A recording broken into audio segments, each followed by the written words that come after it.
तो देखो बच्चों, हमारा जो यूनिट चल रहा है और ये यूनिट क्या है, स्ट्रक्चर ऑफ एटम। ओके, आज हम इस यूनिट में जो टॉपिक डिस्कस करेंगे और ये टॉपिक है हमारा क्या, बोर्स एटॉमिक मॉडल। ओके, या इसी को बोलते हैं quantum model of atom. Okay, तो देखो बच्चों, ये जो मॉडल है ना, ये एटम में इलेक्ट्रॉन के अरेंजमेंट से रिलेटेड है। मतलब इसमें आप देखोगे इस मॉडल में कि जो पोस्टुलेट दिए गए हैं ये मेनली एटम में जो इलेक्ट्रॉन हैं उनके अरेंजमेंट से रिलेटेड है, और इन इलेक्ट्रॉन्स की ऑर्बिट में जो एनर्जी है उसके एक डिस्क्रीट वैल्यू से रिलेटेड है। मींस ये एनर्जी के क्वांटाइजेशन को बताता है, और इसीलिए इसको बोला गया है क्वांटम मॉडल ऑफ एटम। ये जो रदरफोर्ड के मॉडल के जो ड्रॉबैक्स रह गए थे उनका भी अच्छी तरह से एक्सप्लेनेशन करता है। ओके, तो पहले तो हम इसके जो इम्पोर्टेंट पोस्टुलेट्स हैं उनको एक्सप्लेन कर लें, और फिर हम इससे रिलेटेड जो भी मैथमेटिकल रिलेशंस दिए गए हैं हम उनको डिस्कस करेंगे। ठीक है, तो देखो पोस्टुलेट नंबर फर्स्ट, पहला पोस्टुलेट लेते हैं हम। पहला पोस्टुलेट ये था इसका कि atom consist central massive core which carries total mass and positive charge of atom which is known as, ठीक है, न्यूक्लियस। ये था पहला पोस्टुलेट। समझ गए बच्चों? जो रदरफोर्ड ने भी यही कहा है कि एटम में एक सेंट्रल मासिव कोर होती है जो एटम का कंप्लीट मास और पॉजिटिव चार्ज को कैरी करता है, और इसको क्या बोला गया, न्यूक्लियस। ओके, बात समझ गए? अब देखो दूसरा पोस्टुलेट ये था कि electrons of atom revolve around circular path of fixed radius and energy. समझ गए बच्चों कि दूसरे पोस्टुलेट में ये बोला गया कि इलेक्ट्रॉन्स जो होते हैं वो न्यूक्लियस के चारों तरफ रिवॉल्व होते हैं, जिसमें ये जो रिवॉल्व होगा सर्कुलर पाथ उसकी एनर्जी फिक्स रहेगी और उसका रेडियस फिक्स रहता है। तो दूसरा है कि इलेक्ट्रॉन्स, समझ गए बच्चों, of atom revolve in circular path with fixed radius and energy around nucleus। ठीक है, electron of atom revolve in circular path with fixed radius and energy around nucleus. These circular, ठीक है, पाथ, जो ये circular path है are called, ठीक है बच्चों, ऑर्बिट और एनर्जी लेवल्स। समझ गए बच्चों? ये था दूसरा पोस्टुलेट कि इलेक्ट्रॉन जो है वो न्यूक्लियस के चारों तरफ एक सर्कुलर पाथ में रिवॉल्व करते हैं जिसका रेडियस फिक्स होता है, जिसकी एनर्जी फिक्स होती है, और इनको बोला था उसने ऑर्बिट और एनर्जी लेवल, और इसका सिंबल है स्मॉल एन। बात क्लियर है? अभी मैं डायग्राम से बताऊंगा। अब तीसरा देखो बच्चों कि जो एनर्जी है, मतलब ये बोला गया कि energy of electron remains constant in orbit.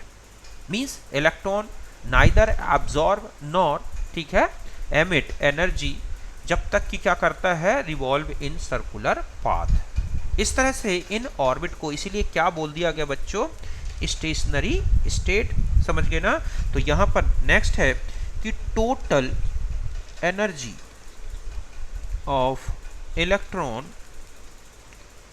in particular orbit, समझ गए बच्चों, remains constant, means revolving electron does not, ठीक है, absorbed or emits energy during, ठीक है, motion in circular path. Therefore these energy levels means orbit जो है बच्चों, orbits are called stationary states, समझ गए ना, इस तरह से। तीसरा पॉस्टुलेट था कि जो इलेक्ट्रॉन की टोटल एनर्जी है बच्चों एक सर्कुलर ऑर्बिट में ये कांस्टेंट रहेगी, स्थिर रहेगी, फिक्स रहेगी, ठीक है, रिमेन्स फिक्स्ड, बल्कि हम ये कहें रिमेन्स फिक्स्ड, कांस्टेंट की जगह क्या लिख दें हम, remains fixed. Means revolving electron जो है डज नॉट एब्जॉर्ब और emits energy during motion in circular path, therefore these energy levels orbits are called stationary state. यहाँ तक बात क्लियर है। जो इसका मेन पॉस्टुलेट है बच्चों क्वांटाइजेशन ऑफ एनर्जी का, जो सबसे मेन पॉस्टुलेट बोला जाता है, अब आता है कि ये ऑर्बिट जो बन रही हैं न्यूक्लियस के चारों तरफ, ये जो सर्कुलर ऑर्बिट बन रही हैं वो कितनी डिस्टेंस रखेंगी न्यूक्लियस से, कहाँ बनेगी, क्या स्पीड रहेगी। तो इसके लिए एक जो मेन क्वांटाइजेशन ऑफ इलेक्ट्रॉन का या एनर्जी का जो कॉन्सेप्ट दिया गया, जो बोर का मेन मॉडल है, वो ये है कि जो इलेक्ट्रॉन है, समझ गए बच्चों, कि electron revolved around in only those, ठीक है, circular orbits for which their जो एंगुलर मोमेंटम है, angular momentum means MBR is integral multiple of h upon 2 pi।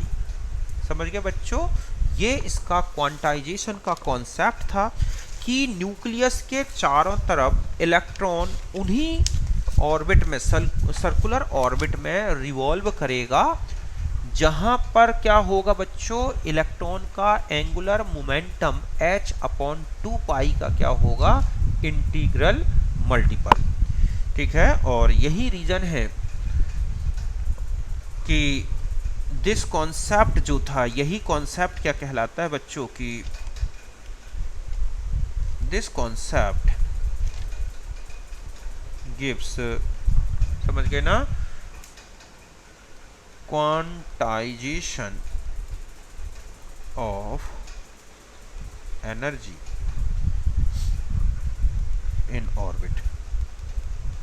ये था मेन इसका पॉस्टुलेट कि इलेक्ट्रॉन ऐसे ऑर्बिट में रिवॉल्व करेगा बच्चों जहां इलेक्ट्रॉन का क्या होना चाहिए, एंगुलर मोमेंटम h अपॉन 2 पाई का कोई इंटीग्रल मल्टीपल होना चाहिए। तो देखो पहले मैं बता दूं कि ये है एक न्यूक्लियस, ओके। यहाँ पर इसने कहा कि electron revolve around the nucleus in circular path. इस तरह के सर्कुलर पाथ बनते हैं बच्चों जिनमें इलेक्ट्रॉन रिवॉल्व करते रहते हैं, मतलब यहाँ इलेक्ट्रॉन है, यहाँ इलेक्ट्रॉन है, यहाँ है, तो ये क्या कहलाएगा, न्यूक्लियस, ठीक है। ये क्या कहलाएंगे बच्चों, जो है ये क्या है, ऑर्बिट्स, समझ गए ना, ये एनर्जी लेवल, एनर्जी लेवल्स, या हम इन्हीं को बोलते हैं क्या, ऑर्बिट्स। अगर ये n1 है तो ये n2 है, तो ये n3 है, इस तरह से। तो ये इलेक्ट्रॉन इस तरह से यहाँ पर रिवॉल्व करते रहते हैं सर्कुलर पाथ में, इस तरह से क्लॉकवाइज एंटी क्लॉकवाइज इसी तरह से चलता रहता है। ठीक है, ये एटम में इस तरह से अरेंजमेंट बताया। अब इसने कहा है कि न्यूक्लियस के चारों तरफ इलेक्ट्रॉन का ऑर्बिट कहाँ बनेगा। ठीक है, तो इसने ये कहा है कि ऑर्बिट केवल वहीं बनेंगी, जैसे ये n1 है, n2 है, n3 है, जहां पर अगर हम कहें कि अगर फर्स्ट ऑर्बिट की बात है, फर्स्ट ऑर्बिट कहाँ होगी, फर्स्ट ऑर्बिट मींस 1, तो इसने ये कहा है कि जो MBR है वो NH/2 पाई। तो इसने कहा कि जो MBR/H/2 पाई है ना, इसकी वैल्यू अगर 1 होगी, ठीक है, ये क्या है 1, तो ये होगी फर्स्ट ऑर्बिट। ठीक इसी तरह से उसने कहा कि MBR/H/2 पाई, अगर ये 2 है तो n की वैल्यू 2 होगी और ये क्या बन जाएगी बच्चों, सेकेंड ऑर्बिट। मतलब जहां पर इलेक्ट्रॉन का, तो ये जो हैं ये हैं ऑर्बिट्स, ठीक है, फिक्स एनर्जी वाली, कि जहां MBR/H/2 पाई का रेशियो 1 आ जाएगा वहां पर फर्स्ट ऑर्बिट होगी, मींस n की वैल्यू क्या हो जाएगी, वहां 1 होगी, और जहां पर ये इसका रेशियो 2 होगा वहां सेकेंड एनर्जी लेवल बनेगा। इसी तरह से आगे यहाँ m क्या था, देखो बता दूं कि यहाँ जो m है ये है मास ऑफ इलेक्ट्रॉन, समझ गए बच्चों। r क्या है यहाँ पर, रेडियस ऑफ ऑर्बिट, और जो v है ये है वेलोसिटी ऑफ इलेक्ट्रॉन, और n एक, ठीक है, इंटीग्रल नंबर है, इस तरह से।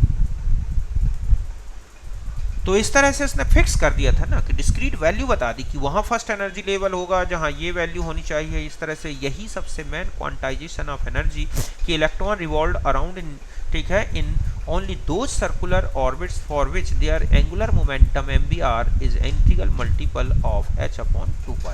This concept give quantization of energy in orbit. तो ये था इसका एक मेन पोस्टुलेट जो अच्छी तरह से ध्यान रखना है।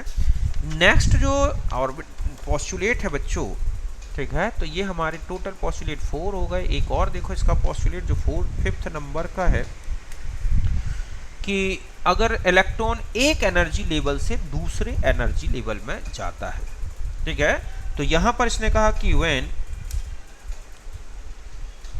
इलेक्ट्रॉन, ठीक है, शोज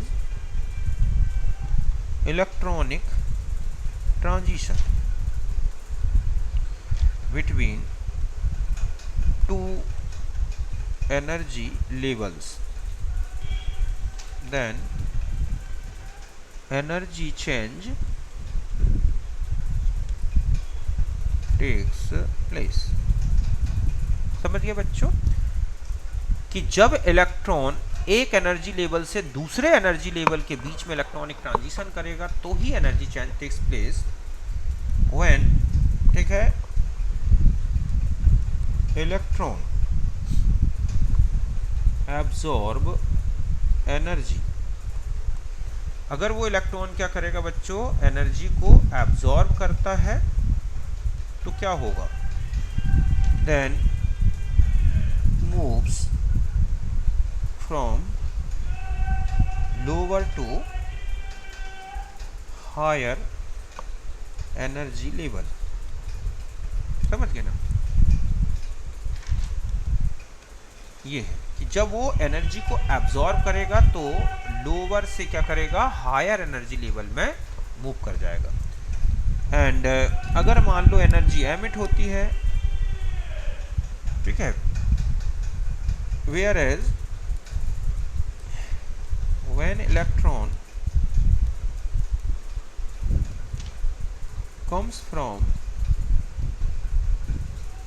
हायर एनर्जी लेवल, समझ गए बच्चों, level to lower energy level, तो क्या होगा बताओ, लेवल, देन एनर्जी एमिट्स, ये एंड एनर्जी चेंज जो होगा बच्चों, energy change of electronic transition जो होगा, electronic transition takes place as a wave और रेडिएशन। कि ये जो एनर्जी चेंज होगा ट्रांजिशन में वो एक वेव की तरह होगा, एक रेडिएशन की तरह। मतलब यहाँ ऐसे समझें कि ये है न्यूक्लियस, ये है ऑर्बिट्स, इस तरह से, समझ गए ना। तो इलेक्ट्रॉन सपोज यहाँ जंप करता है और फिर कूदता है ऐसे, तो ये n1 है, ये n2 है, ये n3 है, ये n4 है। इलेक्ट्रॉन किसी भी ऑर्बिट में जा सकता है, ये डिपेंड करेगा। तो यहाँ पर ये जो है ये क्या होगी बच्चों, इलेक्ट्रॉनिक एब्जॉर्प्शन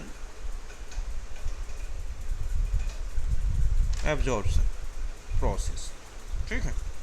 और ये वाला जो होगा, समझ गए ना, ये जो जंपिंग हो रही है, तो यहाँ पर ये जो प्रोसेस है ये कहलाएगा इलेक्ट्रॉनिक एब्जॉर्प्शन, नहीं उल्टा लिखे, ये होगा एनर्जी एब्जॉर्प्शन प्रोसेस। तो ये कहलाएगा बच्चों energy emission process, energy emission process. तो अगर हम ये कहें कि टोटल एनर्जी, ठीक है, चेंज इन ट्रांजिशन, अगर आपसे पूछा गया है तो क्या होगा ये, तो हम लिखेंगे according to Planck quantum theory में ये बोला गया कि डेल्टा ई इक्वल टू होगा बच्चों E2 माइनस E1, या हम इसको फाइनल टू इनिशियल ले लें तो E2 की जगह हम ऐसा लिखते हैं, ठीक है। ये है final to initial, means E energy of electron in initial state, और जो E फाइनल है ये कहलाएगा energy of electron in final state, ठीक है। कि जब वो फाइनल स्टेट में गया, जंप करके ऊपर गया या जंप, ठीक है, या सीधा नीचे जो है जंप करके आ गया, तो उसका एनर्जी चेंज। और ये जो डेल्टा ई होगा बच्चों, ये होगा hc अपॉन लैम्डा की तरह। यहाँ पर जो लैम्डा होगा ये होगी, ठीक है, wavelength of radiation corresponding to electronic transition. उस इलेक्ट्रॉनिक ट्रांजिशन में जो भी वेवलेंथ लगी या निकली वो है यहाँ पर क्या, लैम्डा। तो ये थे बच्चों इसके पोस्टुलेट्स, किसके, बोर मॉडल के, कि जो एटम है, समझ गए ना, वो किस तरह से बना है। तो एटम में एक न्यूक्लियस है, दूसरा इलेक्ट्रॉन न्यूक्लियस के चारों तरफ सर्कुलर पाथ में रोटेट होते हैं, रिवॉल्व करते हैं। एनर्जी लेवल करेंगे, एनर्जी लेवल कहलाते हैं, एक एनर्जी लेवल में इलेक्ट्रॉन की टोटल एनर्जी कांस्टेंट या फिक्स्ड रहती है, मींस किसी भी प्रकार का कोई एब्जॉर्प्शन या एमिशन नहीं चलता, इसलिए इनको क्या बोला गया, स्टेशनरी स्टेट। और जो क्वांटाइजेशन ऑफ एनर्जी का कॉन्सेप्ट है कि इलेक्ट्रॉन केवल उन्हीं एनर्जी लेवल में रिवॉल्व करेगा जहां इलेक्ट्रॉन का एंगुलर मोमेंटम h/2 का कोई इंटीग्रल मल्टीपल होगा, मींस जहां mvr और h/2 का रेशियो 1 है तो फर्स्ट ऑर्बिट, इसी तरह से अगर वो आ रहा है 2 तो सेकेंड ऑर्बिट, इसी तरह से अलग अलग ऑर्बिट्स बनती है, ठीक है। यहाँ एक चीज़ और बता दूं मैं यहाँ पर कि जो द लोवेस्ट, जो लोवेस्ट होगा बच्चों, लोवेस्ट, ठीक है, एनर्जी स्टेट, यहाँ बता दूं ये होती है n=1, ठीक है, अवेलेबल फॉर इलेक्ट्रॉन, ठीक है, इज कॉल्ड ग्राउंड स्टेट। मतलब यहाँ तो रहेगा ही रहेगा इलेक्ट्रॉन बच्चों, ठीक है। एंड ऑल हायर एनर्जी जो स्टेट्स हैं मीन्स N2 से लेके आगे के ये जो होंगे आर कॉल्ड, और ये क्या कहलाती हैं बच्चों, एक्साइटेड स्टेट्स। मीन्स अगर हम ये कहें कि ये न्यूक्लियस है, ये है 1 2 3 4 5, तो ये जो है ये है क्या बच्चों, ग्राउंड स्टेट, क्योंकि यहाँ तो इलेक्ट्रॉन रहेगा ही रहेगा इस तरह से। ये है N2, ये है मान लो N3, ये है N4, ये है N5, तो ये जो है सब ये क्या कहलाएंगे, एक्साइटेड स्टेट, क्योंकि इलेक्ट्रॉन इनमें तभी जाएगा जब करेगा, एक्साइटेड होगा। ये मेनली हाइड्रोजन के लिए है जिनमें 1 इलेक्ट्रॉन ही होता है। तो ये बता दूं कि Bohr theory is related to only for 1 electron system. ठीक है, एक पॉइंट ये ध्यान रखना है कि जो बोर थ्योरी है बच्चों, ठीक है, related to 1 electron species like hydrogen, helium plus, lithium 2 plus, beryllium 3 plus, boron 4 plus, etc. etc. Not multi electron species, जिनमें एक से ज़्यादा इलेक्ट्रॉन है उनके लिए नहीं है, ये उनके लिए है जिनमें एक ही इलेक्ट्रॉन होता है। तो यहाँ तक बात क्लियर है बच्चों अच्छी तरह से। अब देखो मैं कुछ इम्पॉर्टेंट रिलेशन बता दूँ, हमें डेरिवेशन नहीं देना। अब हम आ जाते हैं, ठीक है बच्चों, इम्पॉर्टेंट रिलेशन। पहला है, ठीक है, रेडियस ऑफ ऑर्बिट, या हम इसी को कह सकते हैं distance of electron from nucleus. ठीक है बच्चों, इलेक्ट्रॉन की न्यूक्लियस से क्या डिस्टेंस होगी, तो हम ये माने कि ये है न्यूक्लियस और ये है ऑर्बिट्स। ठीक है, इस तरह से, तो ये है N1, ये है N2, ये क्या है बच्चों, N3, तो ये कहलाएगी फर्स्ट रेडियस, ये है 2 और ये क्या है 3, मतलब ये जो डिस्टेंस है ऐसे। ठीक है, तो मैं ये कहूँ कि R1 क्या है, R2 यहाँ पे लिख दे रहा हूँ, ठीक है, ताकि आपको और अच्छे से समझ में आए कि ये है मान लो R1, तो ये क्या है R2, तो ये क्या है बच्चों R3। तो देखो इसका एक रिलेशन दिया गया, एक नॉर्मल रिलेशन था Rn इक्वल टू, ठीक है, A0 into n square upon Z। अब यहाँ मैं बता दूं कि Z क्या है, Z है atomic number of 1 electron species. समझ गए बच्चों, n जो होगी ये है नंबर ऑफ ऑर्बिट, Z जो यहाँ पर है ये है एटॉमिक नंबर, ये तो लिख दिया शायद मैंने, ओके, ठीक है। और जो A है, ये A कहलाता है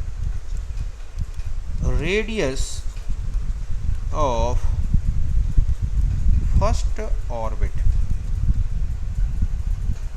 समझ गए बच्चों, और इसका वैल्यू है 52.9 पिकोमीटर,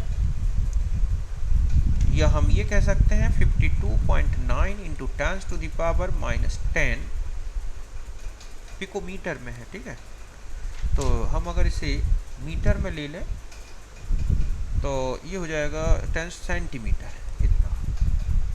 ठीक है, तो कितने सेंटीमीटर के इक्वल होता है, या कई बार ऐसा भी लिखा होगा 0.529 एंगस्ट्रॉम, मीन्स यहाँ पर हम ऐसा भी लिख सकते हैं ना कि ऐसा क्यों कर दिया बच्चों, क्योंकि यहाँ पर मैं इसको पहले इसी तरह लिख दूँ, पहले एक इक्वेशन तो बना दूँ फिर बताता हूँ कि ये है R equal to 52.9 into n square upon में क्या Z, ये तो होगा बच्चों पिकोमीटर में रेडियस काउंट करने का। ठीक है, तो यहाँ तक आप देखोगे कि जब आप पिकोमीटर में निकालना चाहेंगे रेडियस तो ये इस तरह से होगा। और अगर आप इसको एंगस्ट्रॉम में निकालना चाहेंगे तो ये होगा 0.529 into 10 to the power minus, ठीक है, या हम इसको एंगस्ट्रॉम में लिख दे रहा हूँ, इतना लंबा इक्वेशन क्यों बना। ये हो जाएगा आपके पास n स्क्वायर अपॉन जेड, तो ये वैल्यू आएगी बच्चों एंगस्ट्रॉम। ये दो इक्वेशन हमें ज़रूरत पड़ेगी। अब हमें किसी का भी रेडियस निकालना है तो हम इस इक्वेशन का यूज़ कर सकते हैं, ठीक है। बस हमें जेड पता है और क्या पता होना चाहिए, और मैथमेटिकली जो इसका रिलेशन निकला है बच्चों रेडियस का एक्चुअल में, ठीक है, तो वो होता है, अगर आप देखोगे कि r इक्वल टू, ठीक है, तो ये होता है n स्क्वायर, मैं यहाँ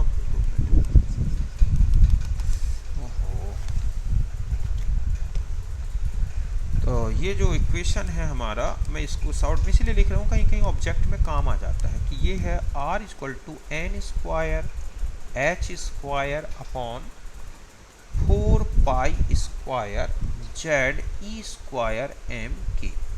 इसकी वैल्यू में ये जो कांस्टेंट है, मतलब h square upon 4 pi square E square M के, इसकी वैल्यू जो आती है बच्चों, ये आती है 0.529 into 10 to the power minus 10 metre. इसी को मैंने 0.529, ठीक है, क्या लिख दिया है एंगस्ट्रॉम, और माइनस 12 कर दोगे तो 52.9 हो जाएगा मीटर। मीन्स हम इसको ऐसे भी लिख सकते हैं ना, 52.9 into 10 to the power minus 12 metre. तो चाहे -10 हो या -12, ये एंगस्ट्रॉम इस तरह से, तो इसको एंगस्ट्रॉम भी लिख सकते हैं। तो 52 इसका क्यों कर दिया, क्योंकि 2 डेसिमल पॉइंट आगे बढ़ा दिए तो -12 हो गया, तो इसी से बना है ये रिलेशन। तो यहाँ तक बात समझ गए ना। यहाँ पर H प्लैंक कांस्टेंट है, Z एटॉमिक नंबर था, E चार्ज ऑफ इलेक्ट्रॉन है, मास है, K कूलम्बिक कांस्टेंट है। तो ये सारी वैल्यू, यहाँ K की वैल्यू अगर आपको याद रखनी है तो 10 into 10 to the power 9 newton metre square पर कूलम स्क्वायर। बाकी की वैल्यू तो आपको पता होगी, मास, चार्ज, प्लैंक कांस्टेंट, ये सब कुछ। तो ये रिलेशन था। और अगर हमें रेडियस का रेशियो निकालना है R1 R2, ठीक है बच्चों, तो ये हो जाएगा Z2 upon Z1 into N1 का स्क्वायर अपॉन N2 का स्क्वायर। इस तरह से हम दो रेडियस का रेशियो निकाल सकते हैं, एक ही स्पीसीज के लिए, अलग अलग स्पीसीज के लिए। ये है। और अगर इसका ग्राफ पूछ ले ये, तो यहाँ ऐसा आएगा। किसको ले ले हम यहाँ पे, कि ये है R और यहाँ पर N स्क्वायर। इस तरह से हमारा ग्राफ मिलेगा जैसे जैसे N की वैल्यू बढ़ेगी। अब देखो, अगर हम देखें फॉर हाइड्रोजन, ठीक है, कि हाइड्रोजन के लिए क्या रिलेशन बनेगा, तो Z तो इसका 1 होगा, और N में मान लो 1 लें, 2, 3, 4, इस तरह से वैल्यूज रखें। तो हमारे पास देखो, अगर हम कहें कि R1 मीन्स यहाँ पर रेडियस ऑफ फर्स्ट ऑर्बिट, ठीक है, तो मीन्स यहाँ N1 रखें, तो R1 इक्वल टू 0.529 इंटू 1 का स्क्वायर अपॉन 1 एंगस्ट्रॉम। मीन्स ये आ गया आपके पास 0.529 एंगस्ट्रॉम या 52.9 पिकोमीटर, ठीक है। अगर मैं कहूँ R2 मीन्स किसको निकालना है हमें, रेडियस ऑफ सेकेंड ऑर्बिट, ठीक है, तो R2 इक्वल टू 0.529 इंटू 2 का square upon 1 angstrom means 0.529 into 4।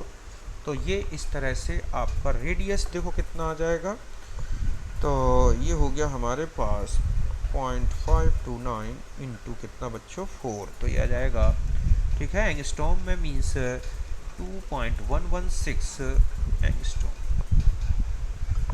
ठीक है। तो इस तरह से हमें ये रेडियस कैलकुलेट करना, समझ गए बच्चों। तो इस तरह से यहाँ पर N1 है, ये है N2, ये है N3, तो ये है R1, ठीक है, ये है R2, तो ये क्या है बच्चों R3। तो यहाँ 0.529 यहाँ 0.529 इंटू 4, तो यहाँ हो जाएगा 0.529 इंटू 9। ठीक है, तो इस तरह से चलता जाएगा। तो रेडियस आप देख रहे हैं R1 से बड़ा R2, R2 से बड़ा R3, तो ये ऑर्डर आएगा रेडियस का।